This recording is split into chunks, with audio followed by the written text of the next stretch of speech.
साथियों नमस्कार, स्वागत है आप सभी का इस वीडियो में। इस वीडियो में हम ईवीएस का यूनिट 5 देखने वाले हैं, पर्यावरण अध्ययन व कक्षा कक्ष की गतिविधियां। यह स्टडी मटेरियल पूरे 4 नंबर के लिए रहेगा और यह यूनिट इसके पहले वाले जो यूनिट हो चुका है उससे भी ज़्यादा इम्पॉर्टेंट है। इम्पॉर्टेंट क्यों है? सबसे पहले इस यूनिट का रूपरेखा देख लेते हैं, उसी में हम जिक्र करेंगे कि इम्पॉर्टेंट होने का कारण क्या है। यूनिट 5 की रूपरेखा की बात करें तो इसमें हमें पढ़ना है गतिविधि क्या है, प्रयोग सामग्री का संकलन, कक्षा कक्ष में गतिविधि का आयोजन और संगठन, छोटे छोटे प्रयोग चर्चाएं, क्षेत्र भ्रमण, सर्वे, प्रोजेक्ट, पुस्तकालय, सीखने के संसाधन के रूप में, मूल्यांकन, अच्छा कक्षा कक्ष। साथियों ये सभी जो टॉपिक है वो इतना इम्पॉर्टेंट है कि इससे हर बार क्वेश्चन बना है, चाहे वह छत्तीसगढ़ शिक्षक भर्ती असिस्टेंट टीचर के लिए हो या फिर सीजी टेट में जो बार बार इसमें से क्वेश्चन बना है और बहुतायत प्रश्नों से बना है। खास करके इसमें देखा जाए तो सर्वे, क्षेत्र भ्रमण, प्रोजेक्ट और मूल्यांकन के जैसे कि आप सभी ने तरीके देखे होंगे कि सीसीई जो है सतत एवं व्यापक मूल्यांकन, पोर्टफोलियो, पेपर पेंसिल परीक्षण और जो होता है रेटिंग स्केल और रूब्रिक्स, तो ये सभी से जो है लगातार क्वेश्चन बना है। स्व आकलन, पीयर आकलन, सह मूल्यांकन जिसे बोलते हैं, ये सभी जो है मूल्यांकन के जो है दायरे में आ जाते हैं। मूल्यांकन से रिलेटेड जो क्वेश्चन बनता है वो इन सभी से बनता है। पोर्टफोलियो का तो बहुत बार क्वेश्चन बना है।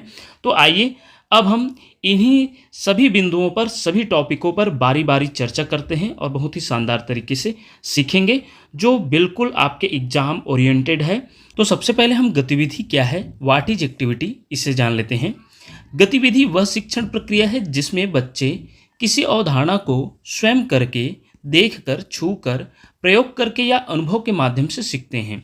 अर्थात करते हुए सीखना ही गतिविधि का मूल सार है।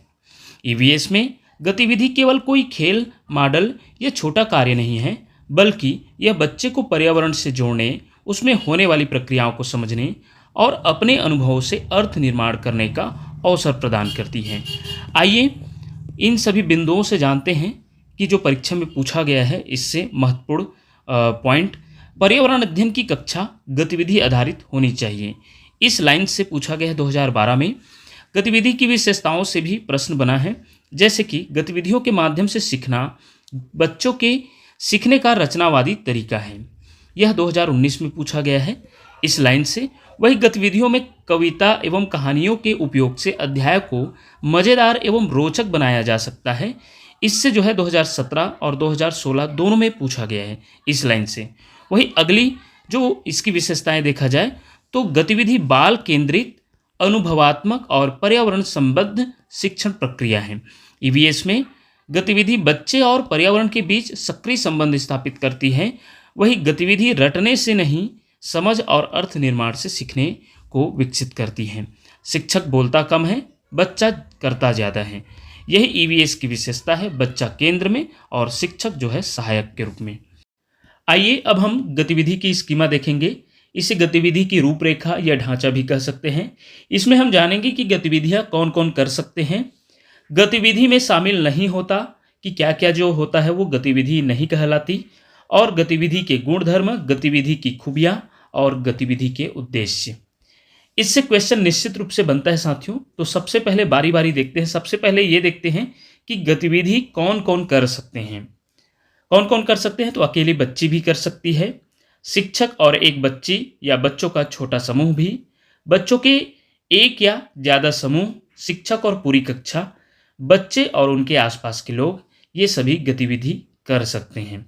गतिविधियों की खूबियों की बात करें तो गतिविधियां रोचक होती हैं, सार्थक होती हैं, कई तरह के हुनर या क्षमताओं लेकर आती है, आजमाने के लिए अवसर प्रदान करती है, चुनौती व संघर्ष पूर्ण होती है, सोचने की गुंजाइश और सोचने का जो है बोल सकते हैं थिंकिंग पावर का विस्तार होता है, ऐसे समझ सकते हैं। वही गतिविधि में शामिल नहीं है तो क्या क्या चीज़ गतिविधि नहीं होगी? तो याद करना गतिविधि नहीं हो सकता, रट कर नियम सीखना ये भी गतिविधि नहीं हो सकती, बार बार बोल कर दोहराना ये भी गतिविधि नहीं कहलाएगी, नकल उतारना ये भी गतिविधि नहीं है, शिक्षक द्वारा प्रदर्शन ये भी गतिविधि नहीं है। इससे क्वेश्चन बना है साथियों, और याद रखिएगा ये पांचों पॉइंट बहुत इंपॉर्टेंट हैं, क्योंकि प्रश्न ज़्यादातर ये बनता है कि इनमें से गतिविधि नहीं है, तो इन्हीं पॉइंटों को उसमें दिया रहता है। गतिविधि के गुणधर्म की बात करें तो किसी अमूर्त अवधारणा या प्रक्रिया को ठोस रूप देने के लिए सामग्री का उपयोग हो सकता है, किसी साधन का उपयोग हो सकता है, कोई खेल हो सकता है, कोई अनुभव हो सकते हैं जो वास्तविक जीवन से जुड़ा हो। इसमें खेल कूद शामिल हो सकता है इनमें से कोई भाग दौड़ या उठ बैठ ना हो, तो भी वह गतिविधि कहलाएगी। वही गतिविधि का गुणधर्म होने के बाद हम गतिविधि का उद्देश्य देखते हैं, तो संघर्ष की शुरुआत करवाना, किसी अवधारणा या प्रक्रिया का अभ्यास, किसी क्षमता जैसे घटाना के विकास के लिए अभ्यास, किसी अवधारणा का मूर्त रूप में प्रस्तुतिकरण, किसी विचार की जरूरत को महसूस करना जैसे मानक इकाई, संख्याओं के मानक प्रतीक, जरूरत जो प्रायः सामाजिक परिवेश से उभरे, स्कीम या स्कीमा के विस्तार के अवसर प्रदान करना, नई प्रक्रियाएं, हुनर व तरीके विकसित करने के या बनाने के अवसर प्रदान करना। तो ये रही गतिविधि की रूपरेखा, जिससे क्वेश्चन बहुतायत बनते रहता है। अब हम देखेंगे प्रयोग सामग्री का संकलन, जो हमारे टॉपिक का, जो हमारे सिलेबस का अगला पॉइंट है या टॉपिक है, collection of TLM in activities. EVS में सामग्री का चयन स्थानीय, प्राकृतिक और सस्ती होनी चाहिए। याद रखिएगा, इससे भी क्वेश्चन बन सकता है कि जो प्रयोग का सामग्री का संकलन हो, जिसे जुटाए, वो कैसी होनी चाहिए, वो उसके स्थानीय होना चाहिए। बच्चों का स्थानों में जो है बहुत सरलता से प्राप्त हो जाए, प्राकृतिक होनी चाहिए और सस्ती होनी चाहिए। याद रखिएगा, पूछा जाता है। सामग्री दो प्रकार की हो, प्राकृतिक संसाधन, पत्ते, फल, मिट्टी, पानी, पत्थर, बीज इत्यादि प्राकृतिक संसाधन से रिलेटेड हो, और दूसरा निर्मित संसाधन जैसे कि चार्ट, मॉडल, खिलौने, चित्र, अपशिष्ट सामग्री जिसे हम बोलते हैं कबाड़ से जुगाड़, ये सब होनी चाहिए। संकलन के सिद्धांत की बात करें तो सामग्री सीखने के उद्देश्य से मेल खाती हो, सुरक्षित व बच्चों के उम्र के अनुकूल हो, उपलब्धता और लागत का ध्यान रहे, बच्चों को सामग्री स्वयं खोजने का अवसर दे, यह अधिगम को गहरा बनाता है। इस लाइन को याद रखिएगा, क्वेश्चन इससे बनता है कि बच्चों को सामग्री स्वयं खोजने का अवसर दे, यह अधिगम को और गहरा प्रदान करता है, सीखने की प्रक्रिया को आगे बढ़ाती है। आगे देखें, अगला टॉपिक है कक्षा की गतिविधि का आयोजन और संगठन। इसकी प्रक्रिया को ये 6 चरणों द्वारा जाना जा सकता है।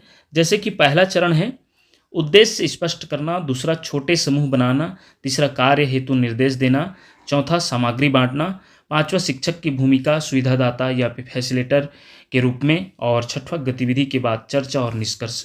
आइए इसे हम उदाहरण के माध्यम से देखते जाएंगे तो और स्पष्ट होगा। ईवीएस में किसी भी गतिविधि को सफल बनाने के लिए उसका योजनाबद्ध आयोजन और सही संगठन बहुत आवश्यक है। पहला देखें तो उद्देश्य स्पष्ट करना, क्लैरिफाइंग ऑब्जेक्ट्स। किसी गतिविधि से बच्चे क्या सीखेंगे यह पहले से तय होना चाहिए। उद्देश्य स्पष्ट होने से शिक्षक सही सामग्री, सही प्रक्रिया और सही प्रश्न चुन पाता है। उदाहरण देखते हैं, यदि गतिविधि का उद्देश्य है छाया कैसे बदलती है समझाना, तो शिक्षक पहले से तय करेगा कि बच्चों को छाया कब बड़ी होती है, छाया किस दिशा में बनती है, सूरज का क्या प्रभाव है, यह सब समझाना। अगला है छोटे समूह बनाना। छोटे समूहों में काम करने से हर बच्चा सक्रिय होता है, सभी को भागीदारी का अवसर मिलता है, सहयोग, संवाद और पारस्परिक सीख बढ़ती है। उदाहरण के लिए कक्षा के 30 बच्चों को 55 के समूहों में बांटकर हर समूह को छाया देखने का अलग अलग स्थान दिए जाए। समूह पहला को पेड़ के नीचे, समूह दूसरा को खंभे के पास और समूह तीसरा मैदान में, इसी प्रकार अन्य समूहों को और कहीं कहीं। इससे सबका अवलोकन विविध होगा और तुलना करना आसान होगा। अर्थात इन सभी के जो है द्वारा दिया गया या अवलोकन किया गया अलग अलग तरीके का होगा और जिससे तुलना करना आसान होगा। आगे देखेंगे तीसरा कार्य हेतु निर्देश देना। तो निर्देश स्पष्ट, सरल और कदम दर कदम हो, जैसे क्या करना है, कैसे करना है, किन बातों का ध्यान कर रखना है। उदाहरण, छाया गतिविधि के लिए शिक्षक निर्देश दे सकता है, खड़े होने की जगह तय करें, जमीन पर खड़ी रेखा से छाया का सिरा चिन्हित करें, 30 मिनट बाद दोबारा मापें और अपने अवलोकन को लिखें। स्पष्ट निर्देश गतिविधि को भ्रम से बचाते हैं। तो ये सभी जो है कार्य हेतु निर्देश देना एक शिक्षक के रूप में जो है कार्य रहेगा। अगला है सामग्री बांटना। जो भी सामग्री गतिविधि में लगे चौक, स्केल, पेपर, चार्ट, डोरी, पानी, बीज आदि उसे समूहों में समान रूप से वितरित करना चाहिए। उदाहरण, छाया गतिविधि में प्रत्येक समूहों को एक चौक, मापने के लिए स्केल, अवलोकन लिखने की शीट देना आवश्यक है। सामग्री उपलब्ध होगी तो हर बच्चा व्यवहारिक कार्य में लगेगा। पांचवा है शिक्षक की भूमिका। शिक्षक की भूमिका इसमें जो है सुविधादाता या फैसिलिटेटर के रूप में होनी चाहिए। ये निश्चित रूप से ये बहुत बड़ी शब्द है, देखा जाए तो बहुत इंपॉर्टेंट शब्द है, सुविधादाता या फैसिलिटेटर के रूप में। ये कई बार पूछा भी गया है। शिक्षक का काम जो है निर्देश देना या उत्तर बनाना नहीं है, बल्कि बच्चों को सोचने के लिए प्रेरित करना, संकेतपूर्ण प्रश्न पूछना, कठिनाई आने पर सही दिशा दिखाना, समूहों का अवलोकन करना, ये सभी शिक्षक का काम रहेगा। उदाहरण की बात करें तो शिक्षक के कुछ इस प्रकार के प्रश्न हो सकते हैं। छाया पहले बड़ी थी या बाद में? सूरज की दिशा बदलने पर क्या हुआ? क्या सभी समूहों की छाया में अंतर दिखाई देता है? तो इस प्रकार के प्रश्नों से शिक्षक बच्चों को सोचने पर मजबूर करता है और उत्तर बिल्कुल नहीं बताता। इसमें जो है अधिगम और प्रभावशाली होते जाती हैं। छठवां चरण की बात करें तो गतिविधि के बाद चर्चा और निष्कर्ष। गतिविधि पूरी होने के बाद चर्चा सबसे महत्वपूर्ण चरण होता है। चर्चा कैसे कराएं? समूह अपने अवलोकन साझा करें, ये बच्चों को बोला जाए। बच्चे एक दूसरे के निष्कर्षों की तुलना करें। शिक्षक गलत धारणाएं सुधारें। और अगला है सभी मिलकर अवधारणा का निर्माण करें। उदाहरण के रूप में देखें तो छाया गतिविधि के बाद बच्चे बताएं, सुबह छाया लंबी थी, दोपहर में छोटी और दिशा भी बदली। निष्कर्ष यह निकला कि सूर्य की स्थिति बदलने पर छाया की लंबाई व दिशा बदलती है। यह अवधारणा बच्चों ने स्वयं करके देखकर और सोचकर बनाई, रट कर नहीं। तो ये रही जो है 6 चरण। अब हम देखेंगे अगला टॉपिक में कि छोटे छोटे प्रयोग व चर्चाएं। ईवीएस के छोटे प्रयोग बच्चों में मनोवैज्ञानिक दृष्टिकोण बनाते हैं। जैसे प्रयोगों के उदाहरण से छाया का आकार समय के साथ कैसे बदलती है, यह छोटे छोटे प्रयोग में शामिल है। बीज को मिट्टी में रखने पर क्या परिवर्तन होते हैं, पानी की अवस्था, ठोस, द्रव और वाष्प की या गैस की अवस्था को। यह जो छोटे छोटे प्रयोग है जो बच्चों में कराने से उनकी मनोवैज्ञानिक दृष्टिकोण का उदय होता है। इन प्रयोगों से विकसित कौशल अवलोकन, तुलना, वर्गीकरण, अनुमान लगाना, तर्क के आधार पर निष्कर्ष निकालना और चर्चा का महत्व समझना, तो ये सभी जो कौशल ये छोटे छोटे प्रयोग से विकसित होगी। चर्चा बच्चों की सोच को व्यक्त करने का अवसर देती है और गलत धारणाएं हटाती हैं। अगला टॉपिक देखें तो क्षेत्र भ्रमण। क्षेत्र भ्रमण भी बहुत इंपॉर्टेंट है, इससे बहुत क्वेश्चन बना है। फील्ड विजिट ईवीएस का सबसे प्रभावी अनुभवात्मक माध्यम है। संभावित स्थान की बात करें तो क्षेत्र भ्रमण के लिए संभावित स्थान जो है तालाब, नदी, मैदान, खेत, बगीचा, चिड़ियाघर इसका सबसे जो है अवलोकन के लिए सबसे महत्वपूर्ण स्थान है क्षेत्र भ्रमण का। बाजार, बस स्टैंड, डाकघर, जंगल, पहाड़ी क्षेत्र आदि ये सभी जो है क्षेत्र भ्रमण के लिए संभावित स्थान हो सकते हैं। और भी जो है आपके बच्चों को क्या उनके समझ विकसित कराना चाहते हैं, उनके ऊपर डिपेंड करेगा कि आप किस क्षेत्र का भ्रमण कराना चाह रहे हैं और किस चीज़ का समझ विकसित कराना चाह रहे हैं। अगला है पर्यावरण अध्ययन में चिड़ियाघर भ्रमण का मुख्य उद्देश्य विद्यार्थियों को सक्रिय अधिगम अनुभव उपलब्ध कराना। यह 2016 में पूछा गया प्रश्न भी है और उसी से लिया गया ये बिंदु है। चिड़ियाघर के अवलोकन के लिए बच्चों को निम्न गतिविधियां कराए जा सकते हैं। यह 19 में पूछा गया प्रश्न से लिया गया है। और कौन कौन सा, तो चिड़ियाघर के प्राणियों द्वारा ग्रहण किए भोजन की जानकारी प्राप्त कराना, चिड़ियाघर के प्राणियों का फोटोग्राफ इकट्ठा करना और चिड़ियाघर के प्राणियों का चित्र बनाना। तो ये सभी जो है क्षेत्र भ्रमण और वो भी चिड़ियाघर के क्षेत्र भ्रमण के लिए गतिविधि हैं। आगे बात करें क्षेत्र भ्रमण के लाभ, तो पर्यावरण को प्रत्यक्ष अनुभव से समझना, सामाजिक सांस्कृतिक पहलुओं को देखना, प्राकृतिक संसाधनों का अवलोकन, सीखने का आनंद बढ़ता है और सहानुभूति और संवेदनशीलता का विकास होता है। ये सभी क्षेत्र भ्रमण के लाभ हैं। भ्रमण के बाद की बात करें तो चित्र बनवाना, रिपोर्ट लिखवाना, चर्चा करवाना सीख को और अधिक स्थायी बनाता है। अब आगे पॉइंट की बात करें, टॉपिक की बात करें तो सर्वे से भी क्वेश्चन बनते रहा है।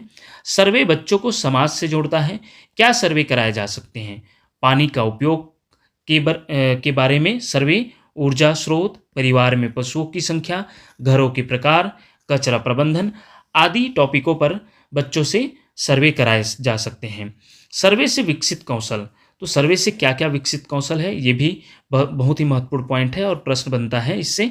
डेटा संग्रह, तुलना, वर्गीकरण, सारणी बनाना, रिपोर्ट लेखन। यह ईवीएस में समाज पर्यावरण संबंध समझने का उत्कृष्ट तरीका है। अगला है प्रोजेक्ट वर्क। प्रोजेक्ट लंबे समय तक चलने वाले कार्य है। उदाहरण के तौर पर देखें तो हमारे गांव या शहर का पानी किस प्रकार का है, इस पर प्रोजेक्ट बनाना। स्थानीय वनस्पति व जीव जंतु पर कचरा पृथक्करण एवं प्रबंधन, मौसम परिवर्तन का अध्ययन। आगे प्रोजेक्ट के लाभ देखते हैं। तो प्रोजेक्ट के लाभ होते हैं सहकार्य या नेतृत्व का विकास, रचनात्मकता का विकास, समस्या समाधान जो है का विकास होता है, शोध की आदत बढ़ती है, जिम्मेदारी का विकास होता है। यह प्रोजेक्ट के लाभ हैं। अगला जो पॉइंट है, टॉपिक है पुस्तकालय सीखने का संसाधन। ईवीएस में पुस्तकालय का महत्व, बच्चों में स्वाध्ययन की क्षमता विकसित करना। चित्र पुस्तकें, कहानी पुस्तकें, नक्शे, अवधारणाएं स्पष्ट करते हैं। विविध स्रोत, व्यापक दृष्टिकोण। डिजिटल सामग्री आजकल सीखने को और आधुनिक बनाती है, रोचक बनाती है। शिक्षक की भूमिका की बात करें तो उपयुक्त पुस्तकें सुझाना, पढ़ने के अवसर प्रदान करना। अब जो महत्वपूर्ण टॉपिक है उस पर आ गए हैं। इससे क्वेश्चन बना भी है जिसे हम एमसीक्यू में शामिल भी किए हैं और बहुत ही महत्वपूर्ण टॉपिक है। एक एक बिंदु ध्यान से देखिएगा। मूल्यांकन, असेसमेंट इन ईवीएस। ईवीएस में मूल्यांकन निरंतर, समग्र और प्रक्रिया आधारित होता है। ईवीएस में मूल्यांकन का उद्देश्य केवल बच्चे के अंक जानना नहीं है, बल्कि यह देखना है कि वह क्या समझ रहा है, कैसे सीख रहा है और अपने अनुभव को कैसे उपयोग कर रहा है। मूल्यांकन का मुख्य उद्देश्य की बात करें तो अधिगमकर्ता की उपलब्धि जानना एवं सुधार लाना। यह जो है लाइन प्रश्न से लिया गया है। यह सीटेट में पूछा गया प्रश्न है कि मूल्यांकन का मुख्य उद्देश्य क्या है। तो याद रखिएगा, जो शिक्षार्थी होते हैं, अधिगमकर्ता होते हैं, जैसे कि बच्चा की उपलब्धि जानना और उनका जो है जो भी कमी होगी उसका सुधार करना, यह मूल्यांकन का मुख्य उद्देश्य है। क्यों आवश्यक है? तो निरंतर मूल्यांकन होते रहने से शिक्षार्थियों में परीक्षा का अनावश्यक भय नहीं होता। यह भी पूछा गया प्रश्न से लिया गया है। मूल्यांकन के चरण क्या है पूछा जाएगा तो मूल्यांकन के प्रमुख 4 चरण हैं। जानकारी या आंकड़े एकत्र करना, सूचनाओं का अभिलेखन, छात्रों का प्रोफाइल तैयार करना और चौथा है सुधार के लिए योजना बनाना। तो ये रही मूल्यांकन की 4 प्रमुख चरण। आइए अब हम मूल्यांकन के तरीकों के बारे में चर्चा करते हैं, जिसमें पहला है सतत एवं व्यापक मूल्यांकन, जिसे शॉर्ट में CCE कहा जाता है। इसका इंग्लिश फुल नेम की बात करें तो कंटिन्यूअस एंड कॉम्प्रिहेंसिव इवैल्यूएशन होता है और हिंदी में इसे सतत एवं व्यापक मूल्यांकन कहा जाता है। सतत एवं व्यापक मूल्यांकन CCE का मुख्य उद्देश्य है विद्यालय में उपस्थिति के समय बालक के प्रत्येक पहलू का मूल्यांकन करना, अर्थात विद्यालय में बच्चों के प्रत्येक पहलू को नज़र रखना या उसके आधार पर आकलन करना, यही CCE के अंतर्गत आता है, याद रखिएगा। और यह लाइन से क्वेश्चन भी बना है। अगला है पोर्टफोलियो, बहुत ही इंपॉर्टेंट शब्द है और इससे क्वेश्चन कई बार बना है। बच्चे की सीखने की प्रगति, उपलब्धियां और कार्यों का फोल्डर है पोर्टफोलियो।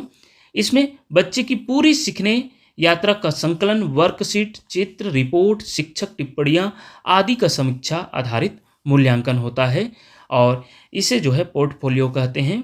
और ये बहुत ही इंपॉर्टेंट शब्द है, प्रश्न भी इससे कई बार बना है, तो याद रखिएगा इन्हीं शब्दों से प्रश्न बना है। नेक्स्ट है दृष्टांत अभिलेख। इसमें जो है बच्चे के व्यवहार, कौशल, सीखने के तरीके या किसी विशेष घटना का संक्षिप्त विवरण जो शिक्षक अपने अवलोकन के आधार पर लिखता है। यह क्या दर्शाता है? तो बच्चे की आदतें, उसकी सीखने की शैली, उसकी ताकतें और कमजोरियां, किसी विशेष स्थिति में उसका व्यवहार। उदाहरण की बात करें तो अन्वी ने आज समूह कार्य में पहल की और सहपाठियों से मिलकर पौधों की पहचान की। तो ये जो है दृष्टांत अभिलेख में एक शिक्षक के द्वारा एक बच्ची के बारे में लिखे कि अन्वी ने आज समूह कार्य में पहल की और सहपाठियों से मिलकर पौधों की पहचान की। नेक्स्ट है पेपर पेंसिल परीक्षण। इसमें जो है वह मूल्यांकन जिसमें बच्चे प्रश्नों के उत्तर कागज कलम से लिख कर देते हैं। किसके लिए उपयोग है? तो तथ्यात्मक प्रश्न के लिए, तथ्यात्मक ज्ञान के लिए, अवधारणाओं की समझ, शब्दों में अभिव्यक्ति के लिए, लघु या दीर्घ उत्तरी प्रश्न, एमसीक्यू आधारित परीक्षा के लिए ये पेपर पेंसिल परीक्षण, पेपर पेंसिल टेस्ट इंपॉर्टेंट है। नेक्स्ट है क्रम निर्धारण मापनी या इसे रेटिंग स्केल भी कहते हैं।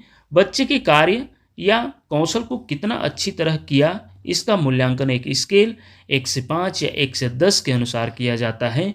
उपयोग सहभागिता, प्रयोग, कौशल, प्रस्तुति, समूह कार्य। उदाहरण की बात करें तो समूह कार्य में भागीदारी 1 से 5 तक की बात करें तो 1 बहुत कम, 3 सामान्य और 5 उत्कृष्ट। यदि 1 से 5 तक नंबर में रेटिंग दिया गया जिसमें यह उसका बताया गया कि यदि वह 1 रेटिंग दिया गया तो वो बहुत कम भागीदारी दिखाया गया है उसके आधार पर, और 3 तो वह सामान्य, 3 नंबर में सामान्य भागीदारी, और 5 है तो उत्कृष्ट भागीदारी। तो यह रेटिंग स्केल का प्रक्रिया है। नेक्स्ट है रूब्रिक। रूब्रिक एक विस्तृत मूल्यांकन तरीका है जिसमें किसी कार्य के कहीं कहीं स्तरों, लेवल्स और मानदंडों को स्पष्ट लिखा जाता है। यह बताता है अच्छे कार्य की विशेषताएं, औसत कार्य की विशेषताएं, कमजोर कार्य की विशेषताएं। उदाहरण की बात करें तो फील्ड विजिट रिपोर्ट के लिए रूब्रिक का उपयोग किया जाता है। नेक्स्ट है सह मूल्यांकन, बहुत ही इंपॉर्टेंट है, कई बार प्रश्न बना है। बच्चे एक दूसरे के कार्य का मूल्यांकन करते हैं। सह मूल्यांकन अर्थात इसे पीयर असेसमेंट कहते हैं। बच्चे आपस में ही एक दूसरे का अपने सहपाठियों का ही मूल्यांकन करते हैं। सहयोग, निष्पक्षता और सामाजिक कौशल का विकास होता है, बढ़ता है इससे।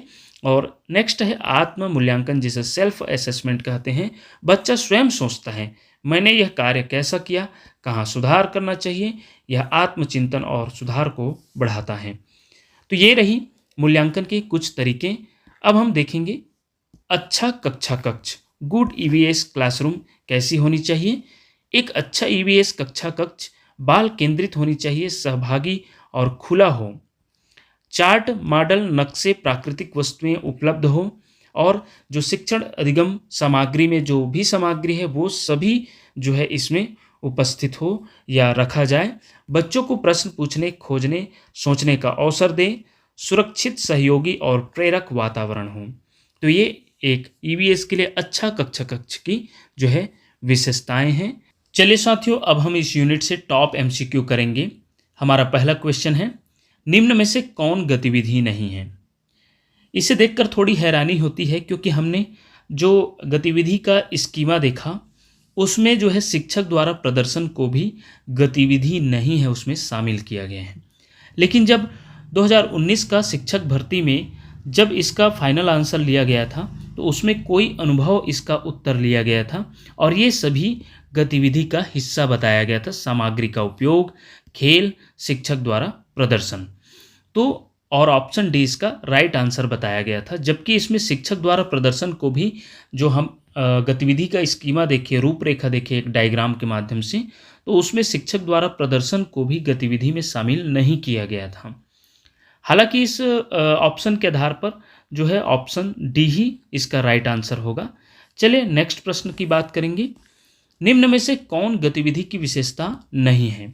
मानसिक प्रयास, बच्चे की सक्रिय भागीदारी, चुनौती तत्व नहीं होता, प्रकृति दिलचस्प होती है। तो निम्न में से कौन गतिविधि की विशेषता नहीं है, तो यह इसका उत्तर हो जाएगा ऑप्शन सी, चुनौती तत्व नहीं होता। तो गतिविधि में चुनौती तत्व होता है, तो इसका राइट आंसर हो जाएगा ऑप्शन सी। यह भी 2019 में ही पूछा गया प्रश्न है असिस्टेंट टीचर के लिए। नेक्स्ट प्रश्न है प्रोजेक्ट कार्य कराए जाने का प्रमुख उद्देश्य निम्न में से क्या है। सैद्धांतिक शिक्षण, प्रायोगिक शिक्षण, क्षमता का आकलन, स्वमूल्यांकन। तो इसका उत्तर है प्रोजेक्ट कार्य कराए जाने का प्रमुख उद्देश्य प्रायोगिक शिक्षण है। ऑप्शन बी इसका राइट आंसर होगा। यह भी असिस्टेंट टीचर 2019 में ही पूछा गया प्रश्न है। तो 2019 में इस चैप्टर से, इस यूनिट से 3 क्वेश्चन पूछा गया था। नेक्स्ट देखें तो ईवीएस में एक शिक्षक छात्रों को जानवरों के बारे में पढ़ाने के लिए चिड़ियाघर ले जाता है। यह गतिविधि निम्न के अंतर्गत आती है। तो इसका उत्तर हो जाएगा, यह असिस्टेंट टीचर 2023 में प्रश्न पूछा गया था। तो इसका उत्तर जो है क्षेत्र का दौरा आएगा। क्षेत्र भ्रमण जो हम इसमें टॉपिक पढ़े हैं उसी से रिलेटेड यह क्वेश्चन है। ऑप्शन सी इसका राइट आंसर होगा। नेक्स्ट है, छात्रों के लिए सीखने के प्रमुख संसाधन हैं। विभिन्न क्रियाओं हेतु सामग्री संकलन, ग्रंथालय, सर्वे एवं प्रोजेक्ट निर्माण, उपरोक्त सभी। तो ये सभी इसका आंसर होगा। ऑप्शन डी इसका राइट आंसर है। सीजी टेट 2012 में पूछा गया प्रश्न है। अगला प्रश्न है, पर्यावरण अध्ययन ईवीएस के शिक्षक के रूप में चिड़ियाघर भ्रमण का आयोजन कराने का मुख्य उद्देश्य होना चाहिए। तो इसका उत्तर है साथियों ऑप्शन ए, विद्यार्थियों को सक्रिय अधिगम अनुभव उपलब्ध कराना इसका राइट आंसर होगा। नेक्स्ट प्रश्न की बात करें, यदि आप बच्चों को इस राज्य के उत्तरी हिस्से में भ्रमण पर ले जाते हैं तथा कहते हैं कि हाथियों के झुंड के बारे में सही कथनों को चुनिए, उनका संभावित उत्तर क्या होगा।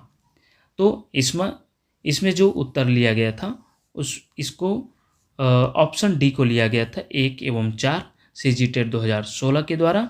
उसमें व्यापम के द्वारा जो आंसर लिया गया था पहला और चौथा को लिया गया था।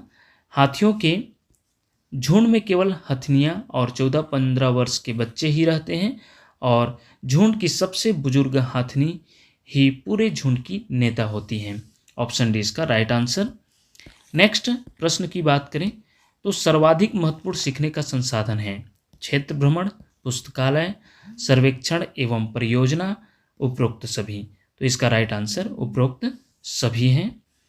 नेक्स्ट प्रश्न की बात करें तो बच्चों को ईवीएस की सार्थक सीख दी जा सकती है यदि गतिविधियां आयोजित की जाती हैं, गतिविधियों के बाद चर्चा आयोजित की जाती हैं, शिक्षक द्वारा बच्चे के स्थानिक संदर्भों के अनुसार गतिविधियां संचालित की जाती हैं, बच्चों द्वारा डिजाइन किए गए समूह कार्यों को शिक्षक द्वारा बढ़ावा दी जाती है।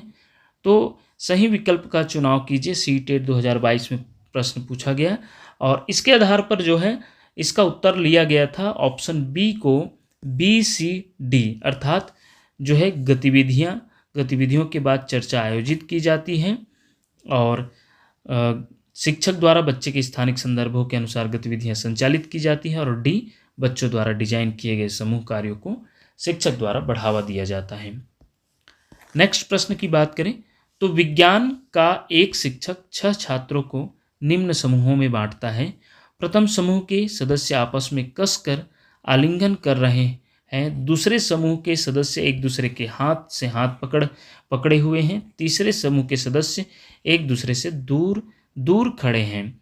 शिक्षक क्या करना या क्या पढ़ाना चाहता है। इसमें जो है साथियों इसमें बताया गया है कि 3 समूहों में एक समूह जो है सभी एक दूसरे को पकड़ के जो है खड़े हुए हैं या ग्रुप में एकदम पास पास खड़े हुए हैं समझ लीजिए।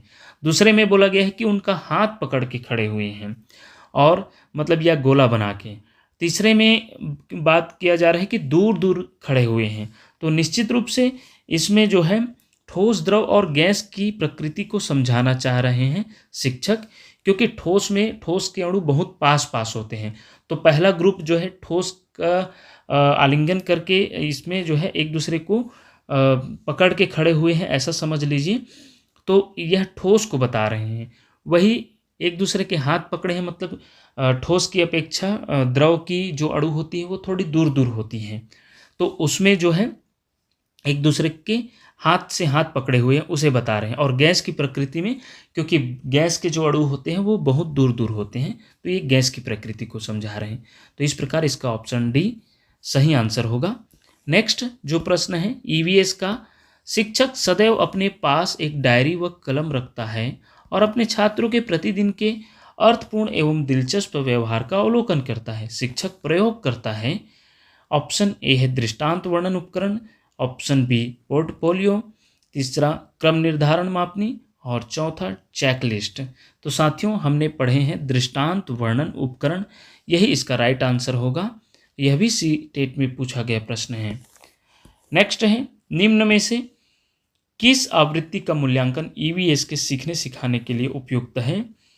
तो याद रखिएगा प्रतिदिन इसका सही आंसर होगा, याद रखिएगा, क्योंकि जो सीखने सिखाने का मूल्यांकन जो है ईवीएस या कोई भी सब्जेक्ट की बात करें तो यह जो है मूल्यांकन प्रतिदिन होनी चाहिए, या जो है अप्रत्यक्ष रूप से हम प्रतिदिन कर सकते हैं। नेक्स्ट है, एक ईवीएस शिक्षक एक आकलन उपकरण का उपयोग करता है जो न केवल सबसे अच्छा बल्कि एक समय में बच्चे के सभी प्रकार के कार्य या गतिविधियों को एकत्र करता है। शिक्षक उपयोग कर रहा है रूब्रिक, पोर्टफोलियो, उपाख्यात्मक रिकॉर्ड, प्रेक्षण पत्रक। तो इसका राइट आंसर है पोर्टफोलियो, जिसमें जो है गतिविधियों को एकत्र किया जाता है। हमने पोर्टफोलियो के बारे में ऊपर पढ़ भी रखा है। नेक्स्ट है, सीखने में सुधार का आकलन का बिंदु है। सीखने के लिए आकलन, सीखने का आकलन, सीखने के रूप में आकलन, औपचारिक स्थितियों में संबंधित आकलन। तो इसका आंसर है साथियों सीखने के लिए आकलन, ऑप्शन ए इसका राइट आंसर है। नेक्स्ट प्रश्न की बात करें तो सीसीई के अनुसार पर्यावरण अध्ययन में स्व आकलन संबंधित है। सीखने के समान आकलन, सीखने के लिए आकलन, सीखने का आकलन, सीखने के अंदर आकलन। तो सीसीई के अनुसार पर्यावरण अध्ययन में स्व आकलन जो है सीखने के समान आकलन को बताते हैं और इसका राइट आंसर ऑप्शन ए हो जाएगा। नेक्स्ट प्रश्न की बात करें तो निम्नलिखित में से किस आकलन का पर्यावरण अध्ययन की कक्षा में विद्यार्थियों द्वारा आनंद लिया जाता है? तो इसका उत्तर है साथियों पोर्टफोलियो द्वारा जो आकलन है उसमें जो है विद्यार्थियों द्वारा आनंद लिया जाता है। बाकी जो है पेपर पेंसिल परीक्षण, मौखिक प्रश्न, पेपर पेंसिल परीक्षण की प्रतिपुष्टि, ये जो है शिक्षक केंद्रित परीक्षण है, तो निश्चित रूप से या मूल्यांकन है। तो पोर्टफोलियो के द्वारा जो है विद्यार्थियों द्वारा आनंद लिया जाता है और राइट आंसर इसका ऑप्शन ए होगा। नेक्स्ट प्रश्न की बात करें, पर्यावरण अध्ययन का शिक्षण करते हुए पाठ का वह उपयुक्त स्तर जिस पर विद्यार्थियों का आकलन किया जाना है वह है पाठ के अंत में, पाठ के आरंभ में जब विद्यार्थी आकलन के लिए प्रस्तुत है, और डी है शिक्षण अधिगम के दौरान। तो यही इसका राइट आंसर होगा, ऑप्शन डी शिक्षण अधिगम के दौरान। नेक्स्ट प्रश्न की बात करें तो सरिता एक प्राथमिक विद्यालय में शिक्षिका है। पर्यावरण अध्ययन के एक कक्षा में पाठ पढ़ाने के बाद वह बच्चों से कुछ प्रश्न पूछती है। साथ ही वह यह भी कहती है कि पूछे गए प्रश्नों के उत्तर का सही गलत के रूप में आकलन नहीं किया जाएगा। यह इसलिए कहा गया क्योंकि इसका राइट आंसर है साथियों सीजी टेट में पूछा गया प्रश्न है 2022, क्योंकि सरिता इस तरीके से यह पता लगाना चाहती है कि बच्चे कैसे सीख रहे हैं और अगले दिन के पाठ के लिए इससे क्या मदद मिलेगी, इससे पाठ के लिए इससे मदद मिलती है। यही इसका राइट आंसर है। नेक्स्ट प्रश्न की बात करें तो आकलन में स्व आकलन है। सीखने के लिए आकलन, सीखने का आकलन, सीखने के रूप में आकलन, सीखने के माध्यम से मूल्यांकन। तो इसका जो आंसर है